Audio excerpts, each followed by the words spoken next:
recently there's this debate, should we keep this daylight saving time permanent? So I'm a little concerned. So I want to ask you where we are in that process.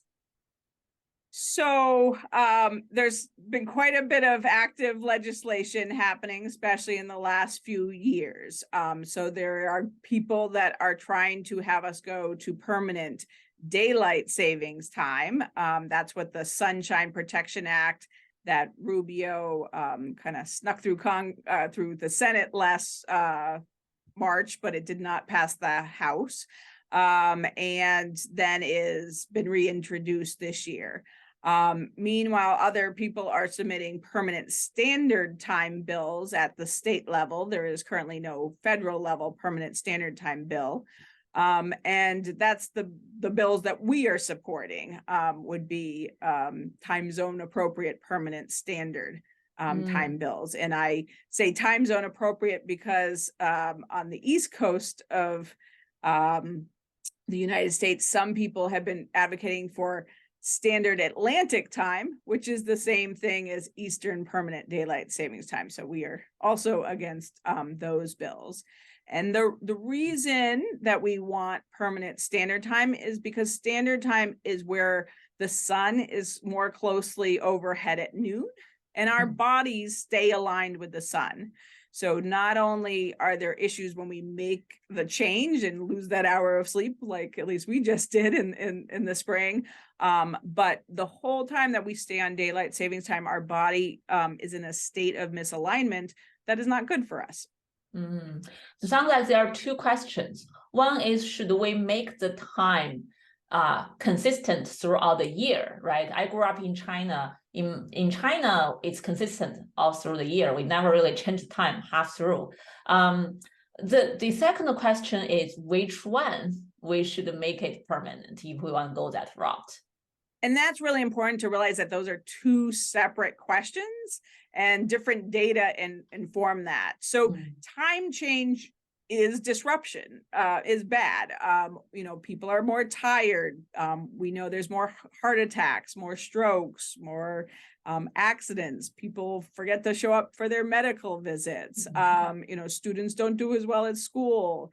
There's an interesting study showing how marathon runners don't run as quick if it's time change weekend. So the acute effects are harmful, and it'd be great to get rid of them. So there's two ways to do that. One would be that permanent daylight savings time, and the second would be permanent standard time.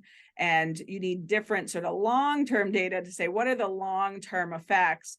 And with looking at that and also knowing the history of permanent daylight savings time, we actually think that it would be better to keep the changes than going to permanent daylight savings time. Oh, interesting. Yeah, so if people want to keep daylight saving time permanent, then we'd rather not do that because that's more harmful to our health. And so, what we learned from history, so in the United States, we did permanent daylight savings time in World War II, as well as in 1974. So in 1974, people going into it thought it would be a great idea. 79% were in favor of going to permanent daylight savings time. But as soon as they experienced it, they realized that the really dark mornings in winter. So in the United States, there's anywhere from about 2 to 4 months with sunrises happening after 8 a.m. And they can be, even after 9 a.m. in some places. And we really need morning light. It sends a pulse into our brain and resets our body clocks. And that is really important, not only for alertness, but for mood, for our health. And people very quickly didn't like it. The other thing that happened were school children were now standing at bus stops in the dark with drowsier drivers driving around on the roads in the dark. Oh. And in like 1 month in Florida, 8 school children were killed at their bus stops. Yeah.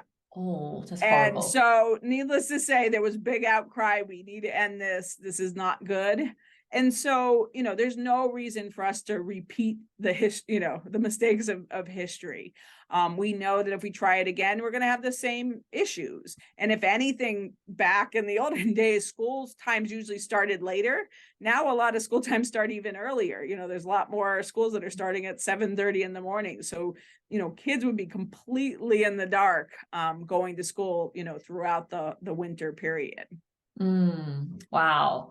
That's horrible. Sounds like there's a lot of consequences. And when you mentioned the drowsy driving, right? We all know drowsy driving is as bad or even worse than drunk driving. It's just to make accidents more likely to happen.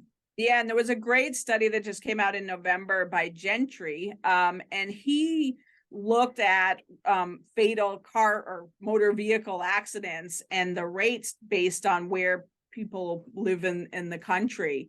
And a lot of people will say that daylight saving time will actually reduce car accidents because it'll be light later and more people are driving later. And that makes sense. But the problem is light isn't the only factor leading to accidents. You mentioned drowsy driving, drunk driving, speeding, texting while driving. All of these things actually increase when people, and especially teenagers, aren't sleeping as well. And teenagers are some of the most harmed by it. So this study by Gentry looked at the parts of the US that were more aligned and within sort of the correct time zone, within a half hour of having the sun overhead at noon, versus the parts of the country that were later than that are more misaligned. And there was 20.8% more fatal car accidents in the parts of the country that have the later sun rises and sunsets. So, wow. So light did not win out. Oh yeah, wow. Sleep won out, but not in a good way. Yeah. So that's when you talk, I was thinking about another question related to this is, if we make the time permanent, no matter which one, so the country is so huge, right? So different cities still would experience different time. How that's going to impact people's health? So we know that just being on the western end of US time zones, that there are more health risks. There's about 10% increased risk of obesity. There's increased risk of cancer. There's increased risk of heart attacks. And the reason is that basically the eastern end of all the time zones is still within that half hour of the sun being overhead at noon. But a lot of the western ends of the time zones have sort of, gone into the wrong time zone, what we call eccentric time zones. So they can have the sun overhead at 1 p.m. or 1:30 p.m., even 2 p.m. on even standard time. When you go to daylight savings time, then you're even an hour later than that. And we know that those later sunrises and sunsets lead to sleep being later, which means people have more difficulty falling asleep. And then they have more difficulty waking up in the morning. And this changes what we call chronotype, or the midpoint of sleep. And it also increases the amount of social jet lag. So social jet lag is the idea that, and often we see it in teenagers where they'll sleep in late on weekends but get up earlier, for school or work. And so, when Russia actually went and tried permanent daylight savings time between 2014 to 2017, they were actually able to compare teenagers in that period before, where they're on seasonal daylight savings time, to after, when they're on standard time. And they found that about 17% more adolescents had at least 2 hours of social jet lag. They were forced to be getting up at least 2 hours earlier than their bodies wanted to on weekends. And so their average sleep time was actually about the same. They made up for it on weekends, but this was associated with higher rates of winter depression. And we know that the more social jet lag is associated with lots of bad health outcomes, more obesity, more cardiovascular problems, a lot of cognitive issues, not doing as well in school, making poor decisions. We know it's associated with more criminal activity, more substance abuse. So, I like to talk about sort of the 4 qualities of sleep. There's the amount you're sleeping. We want to get, that 7 to 8 hours in adults and even more in kids. There's the quality of sleep. Are you getting good quality of sleep, or something like sleep apnea or something else disrupting it? And then there's the timing. So the later your sleep times, we know if the midpoint of sleep is after 3:30 in the morning, that's associated with increased like cardiovascular disease. And then there's the regularity of sleep, like that social jet lag. So if you have a big difference in your sleep timings, that's associated with a lot of bad outcomes. So, if any one of those four is off, we don't do as well. And that's really what daylight savings time does to us. It can affect both the duration, but also especially these circadian rhythm sort of timing aspects of our sleep.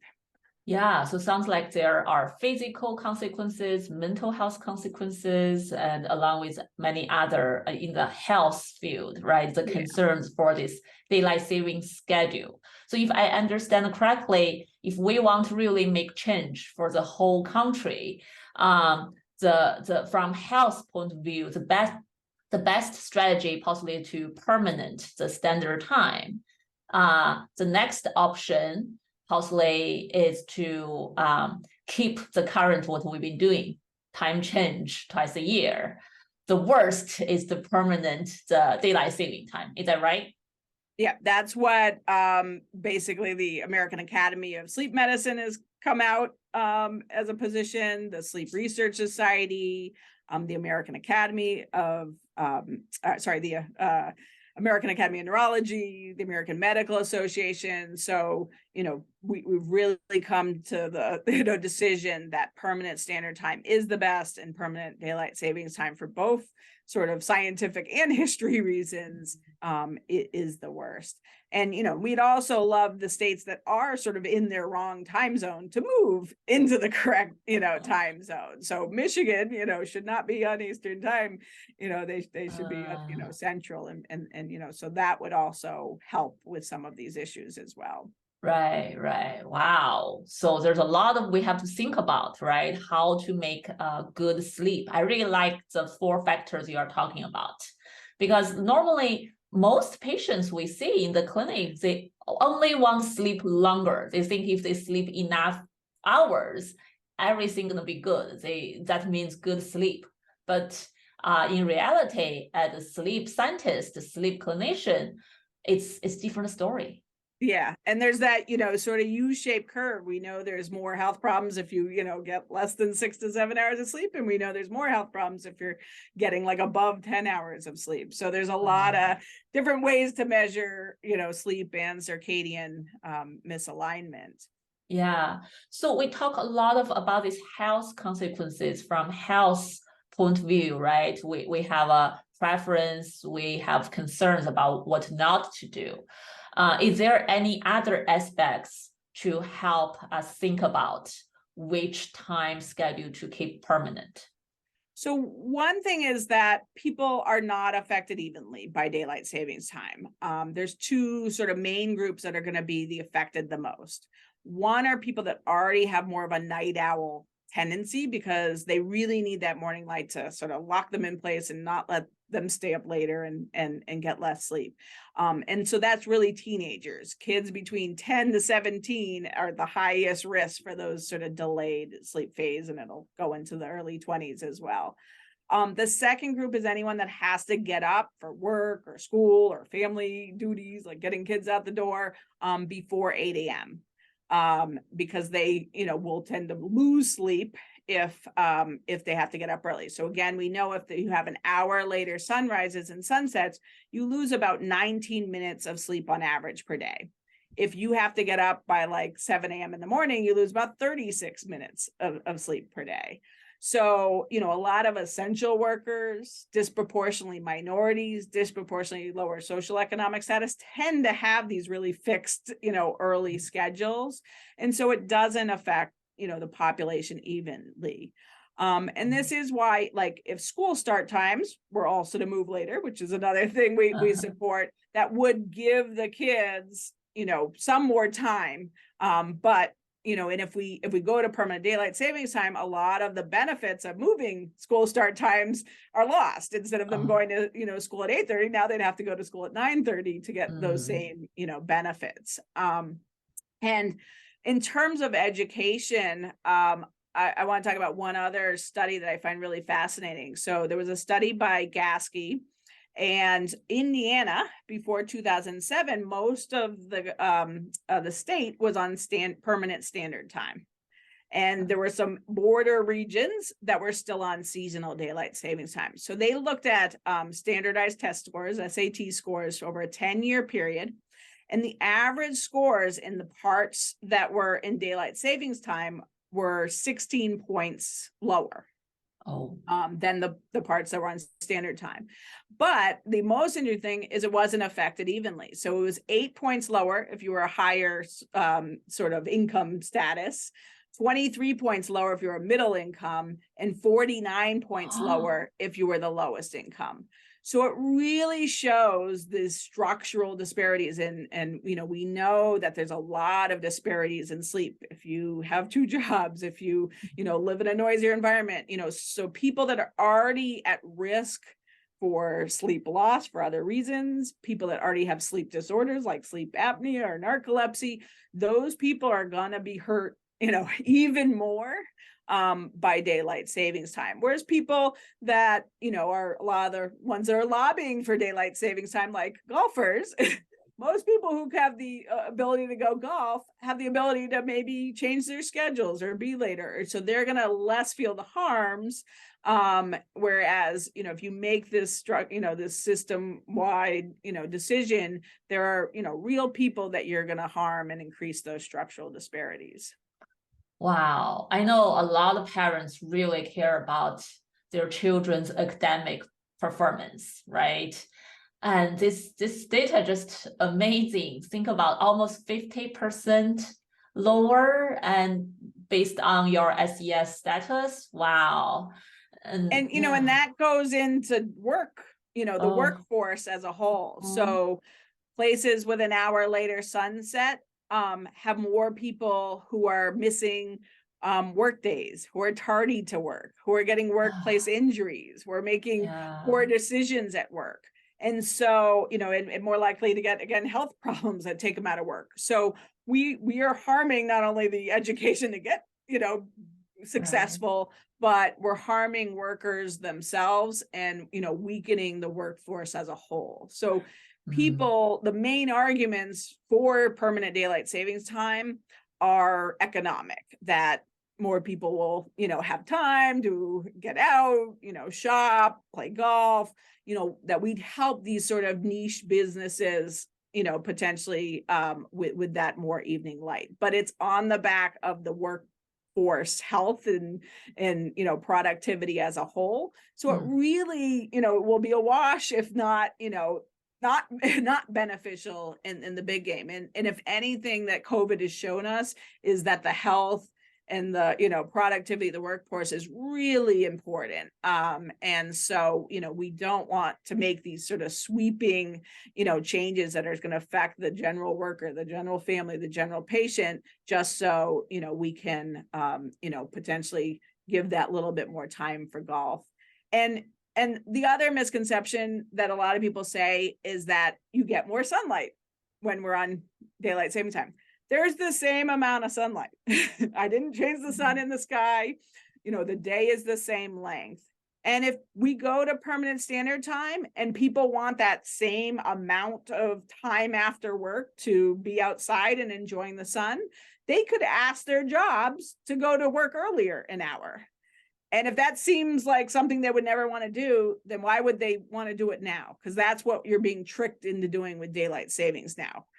We're tricking you into going to work an hour, earlier, or to school an hour earlier. And it's before your body is ready. At least if we're on standard time, your body would be more ready because it wouldn't be pushed as much into sort of that delay that makes it harder to get to sleep on time and get up on time.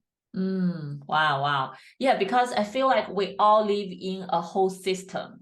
Everything related to other things, right? Our work, our job, and the whole economy, each single person, individuals, and each family, all related to how the society is running, whether we can run smoothly. And when you talk about all these bigger pictures of impact, I was thinking about the reminded me of a traditional Chinese saying that in order to pick up one sesame seed, you dropped a big watermelon. Feels like that in order to take care of certain business and there's certain benefits, right? But we may hurt a lot more this whole system, and that's possibly going to take a lot of time for us to recover if we are able to recover from it ever. Yeah. And it's interesting, there was this economic study done by JP Morgan, and they looked right before and after the time change. So it wasn't a whole year study, but they compared Arizona, that's on permanent standard time, to Los Angeles, who is changing. And they found that the Los Angeles, when they went to daylight savings time, in March, they did spend a little bit more on retail and on groceries, but they actually spent about 6% more on utility bills. They spent about 5 to 6% more on gas bills. They spent about that amount more on healthcare expenses. Oh. So, not all economic benefits people would see as economic benefits. The gas company, the utility company might say, hey, we're bringing in more money. But that's money out of people's pocket that they might want to spend on, on other things. So, it is an interesting sort of balance there. And there was another study that also showed how utility bills go up. So again, Indiana, they switched from standard time to seasonal daylight savings time in 2007. And so they were able to look at gas bills throughout the year, and they found that the utility electric bills went up by about 9 million. And that was because air conditioning costs went up and heating costs went up. So potentially right around March, when you're not using your air conditioning and heating enough, you might save a little bit energy in the short term. The DOT study, when they extended daylight savings time, did find about 0.5% of decreased energy use in that sort of March period. But as you go to those other times of year, you see those big increases in air conditioning and heating. And as our climate's getting warmer, those are going to go up. So those are expenses that will fall on families if we go to permanent daylight savings time. Wow. So it's really trade-off. I really like how you mentioned all these different studies, because I feel like media nowadays, sometimes they only look at one study, one thing. They say, oh, see, this related to this, or this even caused this, right? But if we look at the bigger picture, we will say, oh, there's really a trade-off more clearly. And they're almost always pointing to what I call a short-term study, looking the week or month before and after clock change, where when you're deciding between standard time versus daylight savings time, it is really what are the long-term effects? What will happen at the times of the year when we're affected the most? When winter, when we're really losing that sunlight, and in summer when the sun is out really late. And so, another example of a misquoted study, there was a study by Doliak that looked at crime rates before and after the clock change. And so one point of information they had in this big study was looking at evening robbery rates. And right at the springtime change, sort of that day, there was a 27% drop in evening robbery rates. And so Rubio and others will quote and say, if we go to permanent daylight savings time, we will have a 27% drop in crime.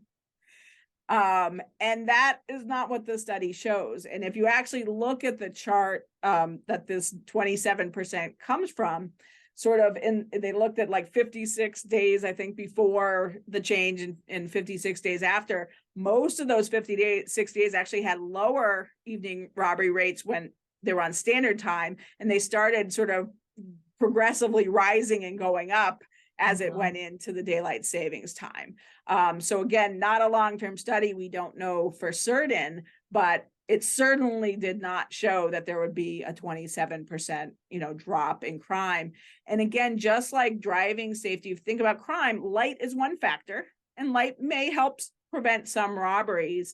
But if kids, are not doing as well at school, if people are more likely because of their sleep problems to, have drug use, which we know happens, but they're more likely to make poor decisions, which we know, that happens. Kids actually have more juvenile crime when it's light out. So the peak is around 3 to 4 p.m. and that unstructured sort of time after school, which goes up with permanent daylight savings time. So if you're increasing all these other factors that go into crime, it could make sense that, that you're not necessarily winning out just by making there be more light. So we need more studies on that. We don't know, 100% for certain, but, it's definitely not that this is the clear, Right. better option. Yeah.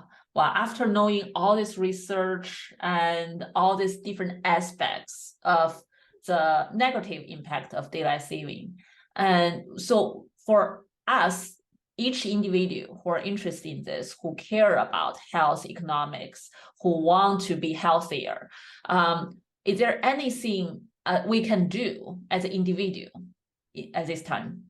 So we need action both at state and federal levels. If anything, because there's so many active state bills right now, it's really important for people to reach out just to their local state legislators around the corner and tell them, hopefully that you support permanent standard time. And if there is a daylight savings time in your state, to block it, and if there is there standard time bill to support it, and if there isn't one, to try to get one sponsored. We do also need people to reach out to the federal legislators saying, do not vote for the Sunshine Protection Act. It is not sunshine, it's the Sunshine Deprivation Act. So we need to block that bill and again, ask for a federal bill for permanent standard time. If you're someone that, knows about this and you can write to your local newspapers, you can tell your friends, just spreading the education about it. If you want resources, savestandardtime.com has a lot of resources. We've put together a set of educational videos called The Science of Clock Change, which you can find on savestandardtime.com, or they're available on YouTube if you just search for Science of Clock Change. And they're just short little 5-minute things about different issues like education, activity, health, energy, and really just sort of boil down, a lot of what we've talked about today and to learn even more. Wow, great. So sounds like every individual who are listening, who are interested, right? We should first educate ourselves to know more about this. And if this is really important, if we understand it and want to contribute, we should try to really spread out the word, spread out the science to help people know the full picture. And to make it really easy to send those letters, if you text SST for Save Standard Time to 50409, it uses ResistBot to sort of send a pre-filled out letter. You can edit it if you want, so you don't even have to find your legislators' emails. The American Academy of Sleep Medicine, if you search for American Academy of Sleep Medicine and Advocacy, they also have a page that anyone can use. You don't have to be a member.